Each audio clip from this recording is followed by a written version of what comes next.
Hey everybody, Bill in Virginia. Welcome back.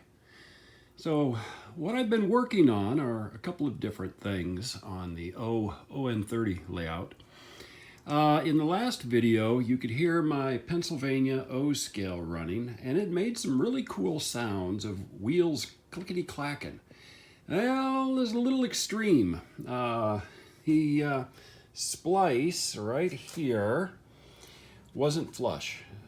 And I knew that, and I was going to fix it, and I should have fixed it before. So I just undid the screws on these two. Got a nice big piece of oak that I was using for alignment on the other end. Put it across here, undid the screws, re-screwed them in. Now I've got, I'll be making some clickety sounds, but it's not going to be the kind that's going to damage the wheels over time because of impact. So I'm good with that.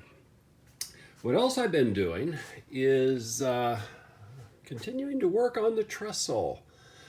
You know, I'm just doing this totally freelance in this application. I'm having some fun with it. You know, whether this is sound engineering, I doubt it, but it's going to work. I even put a scale brace across the track. Train's stuck. It can't go anywhere. No. These are slightly curved. You know, I've got a piece that's like up here, and I've got to kind of rotate it so that I can get it in here and avoid the engines actually hitting on it, which is close. It's real close. If the engineer puts his hand out the window in a couple of spots, that's it. Game over. So I've just got this here holding that piece in until the super glue really has a good bite. Put a little bit too much on. When you put a little bit too much on, it takes a little longer rather than just a real small amount that grabs instant. So that'll come off. The rest of this is all just kind of super glued, just to kind of put it on, do some bracing, just kind of make it look fun. And I am using my 10-wheeler as my clearance gauge because that's, again, my biggest engine. And if I can get it through, everything else will have no problems whatsoever, including that articulated, because it sits lower than the 10-wheeler. So what I'm going to be continuing to do is I've got 3 more pieces to build my uprights. This one will be kind of fun because the far piece will have to kind of go over towards the mountain, maybe, or maybe have an upright going straight up the cliff and then having another one angle into it with some bracing to kind of get a bite. I'm not sure yet. Ought to be fun. The rest of these are far enough over they'll be on this side. This side here will all be on this side. Likewise, this will just be a small, kind of a normal looking one right here. So I'm going to start on this one, and then I'll do some tie-in pieces here, some more Z bracing. Well, maybe not some more Z bracing, maybe some Z bracing between these as I get it in place. We'll see. I really don't know. But anyway, more to come. Well, my cobbled up trestle is looking very rustic. I'm having fun with this. You know, it should look pretty interesting. And once I get done, I'm going to use a technique I've seen on YouTube by a number of different modelers. Where I'm going to take steel wool, soak it in some water, let it sit overnight, let it get rusty, then put it in vinegar and create a solution. And then I will come back in and I will paint all of the exposed wood and see what I get. Supposedly that will change it to varying shades of gray depending upon concentration and just the type of wood and how porous it is and all those other fun stuff. So should look pretty good. Once I get it weathered, it will look quite different. But let's see if I can get a shot down the thing. So you can see how it's going to be looking coming through the bridge. So I like that. You can also see how the ballast turned out. I did that last night. That looks pretty good. Still got to come back in and hit it with some highlights of a little rust here and there. But I'm happy with the appearance of that. So once I get the bridge done, which the way I'm going, I'll have this finished on Saturday and be running trains again. Then I can come in and I'll start doing more of the groundwork in and around the area. I'll cover the tracks back up. Maybe not. I probably won't cover the tracks back up. I can do it with the tracks out there. But more fun coming. Well, a little later Saturday morning. Just finished up being on the weekly Back on Track show with Claude, Steve, and Dennis this week. Jerry was off doing some other things, had a great time, great conversation. So, anybody that's out there that is interested in watching, it's Saturday mornings, 10 o'clock Eastern. Always have some fun conversation, good group of guys. But you can see what I'm doing right now is I have my last two bents basically built. I'm gluing crossbucks, well, not crossbucks, just timbers onto the uprights at this point, and then I will do some connecting. Again, this is narrow gauge. It's not meant to look pretty, just to be functional. But probably later today, I'll be able to locate my steel wool, which I think I've got some in the cabinets behind me. And if not, I'll go to a home center and get some and make up my own stain so that I can gray up the timbers, and we'll see how that looks. But the way it's going, I think I will have this pretty much done today. That's my plan, is that by the time I wrap it up tonight, the bridge looks sufficiently weathered that it's been there for a while anyway. So we'll see what else I can do here. Well, just a little after noon, and my trestle's done. At least as much as I'm going to do to it at this point. I am going to start to get the materials to make the graying solution out of white vinegar, some steel wool, and see how that goes with this. I will run my 10-wheeler down below just to get it out of the way before I do that, and then put some paper towels down. But that's still going to be a little bit farther down the road here. But I like the bridge. It definitely looks backwoods-ish. You can kind of see how the trains will have to go through this trestle. Yeah, that was a fun little scratch build. If my weathering turns out halfway decent, it should look pretty good here. We'll find out later today. So I am brewing the vinegar solution to get the graying effect. And maybe I won't be doing it later today. It takes a while. So I got some steel wool in there, just kind of sitting. I've put some rusty square nails that I had in there, and I can see little gas bubbles on the rusty pieces. I've got a bunch of just scrap sticks left over from the bridge that I will test occasionally to see if I get any coloration change. From all the videos I've seen, once you put it on, it takes a while before the chemical reaction works and you get changes to the wood color, and then it continues to darken for like about a day. So anyway, we'll just kind of let this sit. I'll give it an occasional stir, and we'll see what happens. We'll see. Once I get some test strips turned into a light gray, then I'll paint the entire bridge with this vinegar solution. And it smells. The whole garage smells of vinegar.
Still letting this brew, and I've added in some additional rusty nails.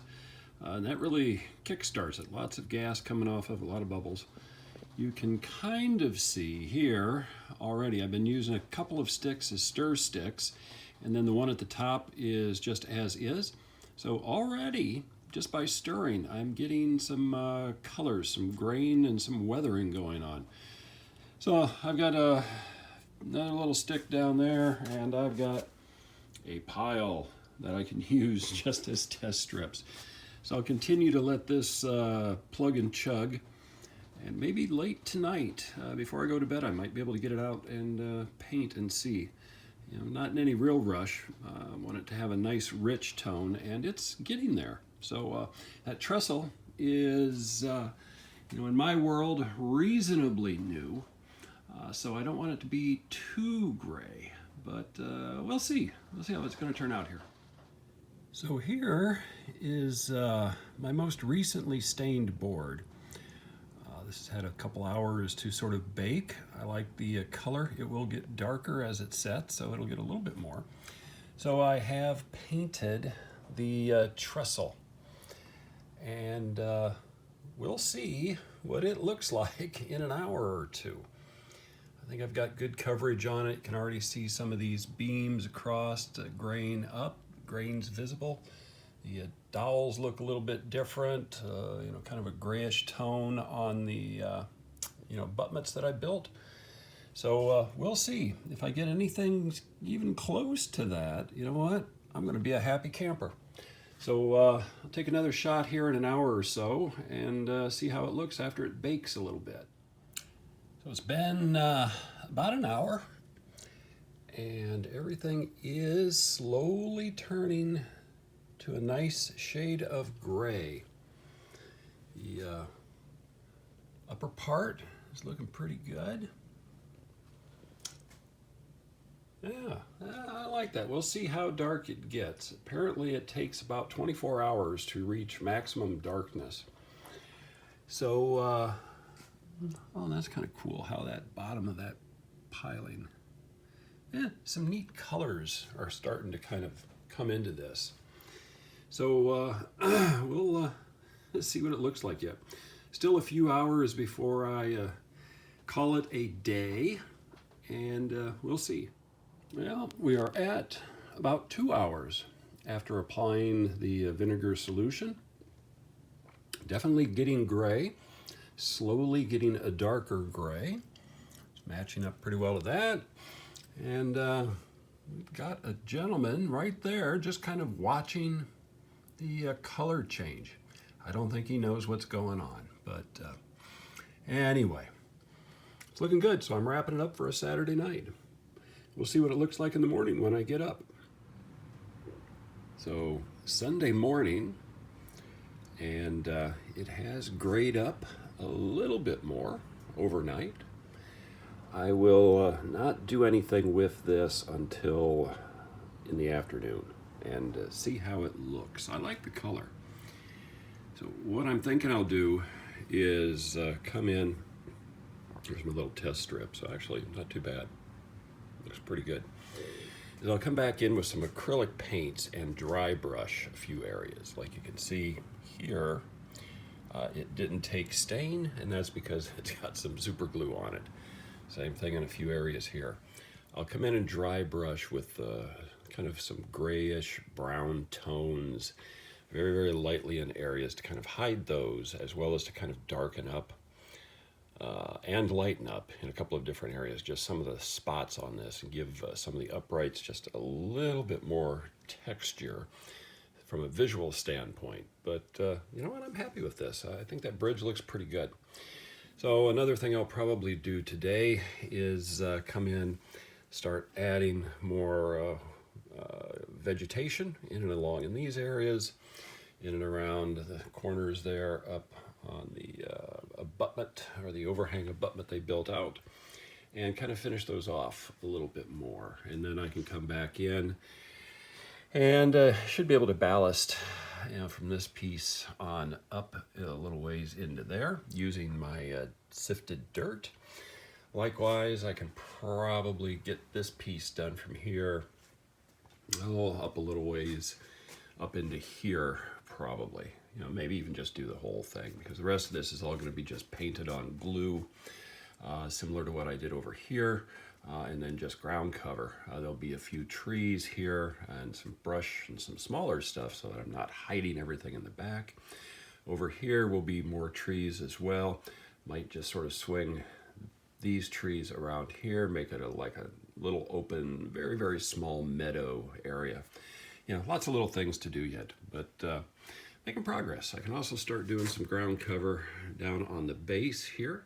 The track works, trains run fine through it, so a lot of little stuff I can do to start getting this scene set now that the bridge is in place.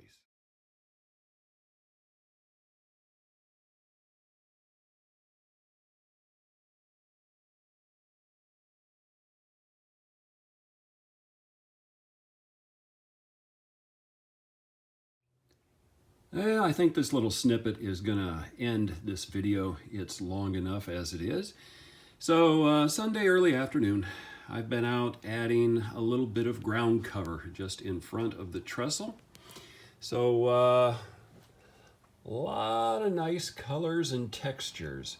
So this darker green right in through here and here and here, those are cuttings that I took off of these trees when I snipped them to make them look better. Makes great ground cover because it's got like stick figure. It's like, really, it looks like a thicket. So I also put in some of my test strips just as wood debris.